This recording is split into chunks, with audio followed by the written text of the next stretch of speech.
Good evening. আমি ঝাড়গ্রামের consultant physiotherapy Shantanu Bhowmik. এখন আবার একটা নতুন কেস। পেশেন্টটাকে আমি বলছি হাতটা তুলুন, তো সোজা তুলুন, তুলুন। দেখুন তুলতে পারছে না, ছেড়ে দিন। তাহলে এটা কি আপনাদের কাছে প্রশ্ন করলাম, এটা কি ফ্রোজেন শোল্ডার? ফ্রোজেন শোল্ডারের ডেফিনেশন হচ্ছে chronic painful restricted movement of the shoulder joint is called frozen shoulder. Frozen শোল্ডারের হাতটা তুলতে গেলে ওনার চিফ কমপ্লেন হতো হাতটায়, শোল্ডার জয়েন্টটায় ব্যথা হচ্ছে, কিন্তু উনার ব্যথা নেই, উনি তুলতে পারছেন না। আচ্ছা, উনাকে একসঙ্গে বলছি দুটো হাত ধরুন, উপরে উঠান।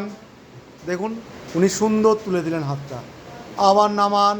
হ্যাঁ, এইবার বলছি হাতটা নিজের থেকে তুলুন। দেখুন হাতটা উনি তুলতে পারছেন না। তাহলে he have no ability to raise his hand with voluntarily muscle effort. তাহলে উনার নিজের মাসেলের জোরের সাহায্যে উনি হাতটা তুলতে পারছেন না, ছেড়ে দিন আপনি। তাহলে এইটা কি হয়েছে? এইটা একটা ঘাড়ের C5 C6 লেভেলে একটা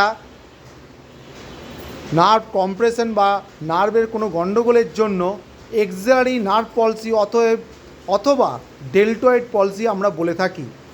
আপনি যদি ভালো করে দেখেন, পিছনটাকে একটু দেখাই, দেখুন এক্সিলারি নার্ভের পলসির জন্য এই স্ক্যাপুলার রিজিয়ানটা দেখুন, আর এই স্ক্যাপুলার রিজিয়ানটা দেখুন, রম্বোডয়েজ, আপার ট্রাপেজিয়াস, দেখুন কিছুটা মাসেলসগুলো অ্যাট্রপি হয়েছে, মানে একটুখানি কমে গেছে। সেই জন্য এই স্ক্যাপুলাটা ক্রমশ উঠে আসছে। দ্যাটস অনেকটা উইঙ্গিং স্ক্যাপুলার মতো লাগছে, পাখির ডানার মতো। আবার একটু দেখছি, দেখুন ইনার ডেল্টয়েডটা ভালো করে লক্ষ্য করুন। এই সেই ডেল্টয়েড মাসেলসটা, এটা ডেল্টয়েড মাসেলস এটা বলে, এই ডেল্টয়েড মাসেলসটা দেখুন সরু হয়ে গেছে। এইদিকে নর্মাল মাসেল, নর্মাল ডেল্টয়েডটাকে আপনার দেখাচ্ছি। এইটা হচ্ছে নর্মাল ডেল্টয়েড মাসেলস, ওনার অন্য হাত লেফট হ্যান্ড। আর রাইট হ্যান্ডের আপনি ডেল্টয়েড মাসেলটা দেখুন কমে গেছে, মাসেলস অ্যাট্রপি।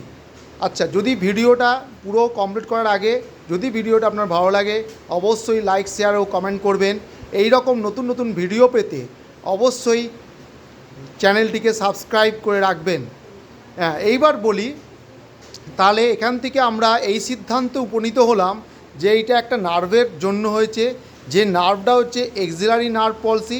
ওনার বাকি সব ঠিক আছে। দেখুন মুঠো করুন, দেখুন মুঠো করুন, ছাড়ুন, হাতটা ভাঁজ করুন, সোজা করুন, কিন্তু পার্টিকুলার উনি হাতটা তুলতে পারছেন না। দেখুন অ্যাবাভ 90 ডিগ্রির উপরে উঠাতে পারছেন না। তার মানে ওনার ডেল্টয়েড মাসেলসটা কোনো কাজ করছে না। এইবার বলি ডেল্টয়েড মাসেলের ফাংশান কী।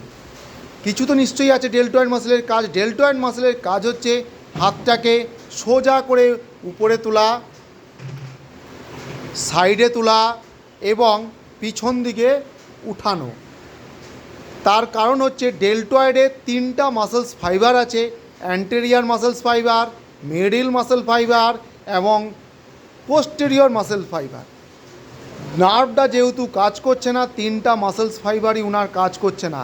আবার দেখাচ্ছি, উনাকে সাইড থেকে হাতটা তুলুন, তো সাইড থেকে দেখুন তুলতে পারছেন না, ট্রিক মুভমেন্ট করছেন, স্ক্যাপুলাটাকে উপর দিকে তুলে দিচ্ছে। আচ্ছা, এইটাকে বলছি নর্মাল হ্যান্ড, সাইডটা তুলুন, দেখুন সুন্দর উঠিয়ে দিচ্ছে, নামান, আবার তুলুন, ব্যাস। এখানে কোনো ট্রিক মুভমেন্ট আমরা দেখতে পাচ্ছি না।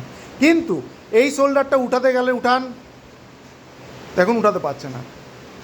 এইখান থেকে আমরা দুটোর মধ্যে ডিফারেন্স খুঁজে পেলাম, ফ্রোজেন শোল্ডার আর এক্সিলারি নার্ভ পলসি, যেটা মানুষ ভুল করে ছুটে চলে যায় ফ্রোজেন শোল্ডার হিসাবে, কিন্তু নয়। ইনি সব ডাক্তার দেখিয়েছেন, আমার কাছে এসছেন 10 মাস পরে।